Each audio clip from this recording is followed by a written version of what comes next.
I have the pleasure of speaking with Kamran Huseynov, who's the Deputy Director of the Azerbaijan Renewable Energy Agency. Or how did you decide to begin your offshore wind journey? Let's start there. Right, thank you for the question. So around a year and a half ago, national priorities for social economic development of Azerbaijan till 2030 have been determined among 5 priorities, and one is called a clean environment and country of a green growth. So within these national priorities, green energy space has been identified as one of the strategic directions. And maybe talk about some of the benefits that you see in Azerbaijan pursuing offshore wind.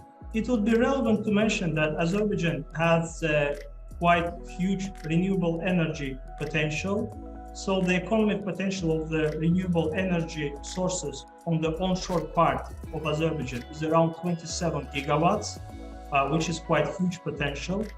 And the Caspian Sea, which is rich with the oil and gas reserves, has also the great technical potential of offshore wind. And based on the ESMAP assessment provided by the World Bank, it was counted that we have a technical potential of 157 gigawatts. What were some of the first steps that you took in order to be able to chart out how offshore wind might play into the country's energy mix? As you already mentioned, the offshore wind roadmap was developed by the World Bank with support of the ESMAP. And based on this preliminary assessment, we identified quite huge offshore wind potential, which is 157 gigawatts, and 35 gigawatts of this technical potential is on the shallow water part of the Caspian Sea. So the rest, 122 gigawatts, that's on the deep water side. And you know that the shallow water part is more attractive for the investors.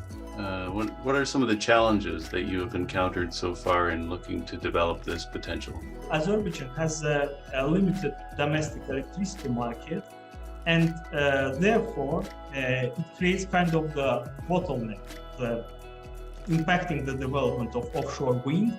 But here we observe that the increasing demand for green energy in the European markets and on some regional markets might solve this issue. What lessons learned do you have for other countries that are looking to follow your example? So the important point here is kind of the balancing the produced renewable energy. Again, we're talking about the offshore wind renewable energy that we're planning to produce in the future, let's say, and taking into account that the volumes might be significant.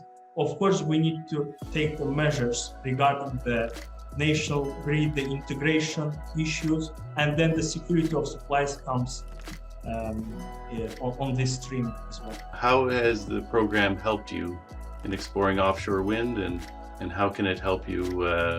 How can we help you in the months and years to come? Of course, the contribution of the World Bank and ESMAP by developing this offshore roadmap is enormous. I mean, that's the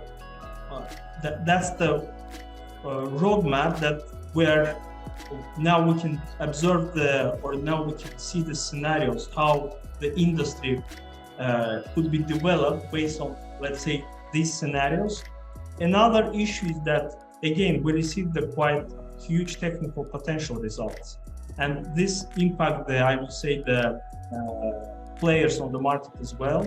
So several international energy companies provided their interest into the offshore wind sector to develop it in Azerbaijan after the release of this assessment, I would say, of this roadmap. So it was kind of the signal to the market as well.